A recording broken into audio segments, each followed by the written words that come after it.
fires you up, motivates you when you need to be fired up, motivated. Everybody needs an encourager. And the truth is, all of us need to be encouragers.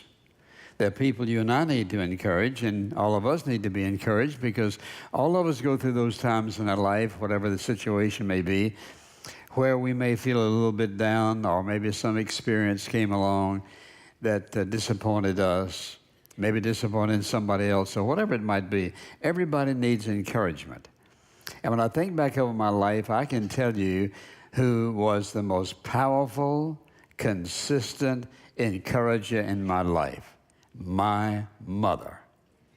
She encouraged me even when she whipped me because she reminded me of why she was doing it. I was not impressed at all at the moment, but as I look back and realize what she was saying, she would say this because I want you to grow up and be a good boy, or I want you to learn not to disobey me. But of all the people I've ever known, she was always there for me no matter what.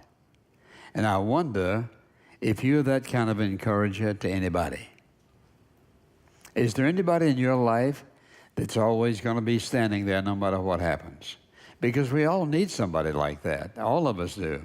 And sometimes we think we can't keep going and you want to give up and quit.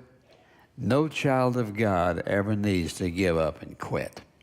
And I thought, what could be more helpful and more encouraging than to title this message, Being an Encourager? We all need to be, and we all need it for ourselves. So I want you to turn, if you will, to 1 Thessalonians chapter 5. 1 Thessalonians chapter 5, and the Apostle Paul, in these first 10 verses, is explaining and encouraging the people in Thessalonica about the return of Christ and what they're to expect and so forth. And then he comes down to verse 11. Therefore, on the basis of all I just told you, therefore encourage one another, build up one another, just as you also are doing. Then if you slip down to verse 13, and that you esteem them very highly in love because of their work. Live in peace with one another. We encourage you, brethren, admonish the unruly, encourage the faint-hearted, help the weak, be patient with everyone.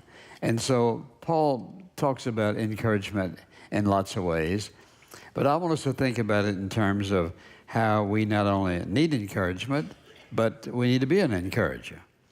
And if you look in the Greek language, for example, the word that is used for encourager is the word parakletos. Para means beside, kletos, call. And so an encourager is one who is called to be by your side. When Jesus spoke with his disciples the night before he was crucified, and that's 14, 15, 16 chapters of John, he said, I'm leaving you, but this is the way he encouraged them. He told me all the things that were going to happen. He said, I'm going to send you an encourager, a parakletos. That is the Holy Spirit. So that he was very much aware of their need of being encouraged because he called them. They'd walk with him for 3 years, and then he'd say, I'm leaving. And besides that, the way I'm going to leave, it's not going to be very pleasant. But I want you to know that I'm going to be with you because I'm going to send you one like me, and he's going to be with you, a parakletos, a helper, Jesus called. So when I look at that passage and think about what Jesus said, encouraging his disciples, I think about Jesus himself. So let's think about it for a moment.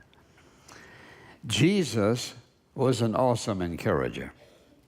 And if you'll think about how he encouraged in his teachings, but also he was an encourager in his encounter with other people. He was always encouraging. Didn't mean that he didn't say some strong things, but he was an encourager to them. For example, let's just think about what he taught. When he gave them the Sermon on the Mount, what an encouragement that was to them. to hear him say all these wonderful things. When he talked about prayer, for example, he said we could pray and expect an answer. Ask and it shall be given you. Seek and you shall find. Knock and it shall be opened to you. When he talked, for example, about forgiveness, he talked about forgiving others just the way he had forgiven us. And then when he talked about anxiety, don't be anxious about anything. But he talked about the birds and the flowers and so forth. Everywhere Jesus had the opportunity, what was he doing? He was encouraging his disciples. Even when he had to mix that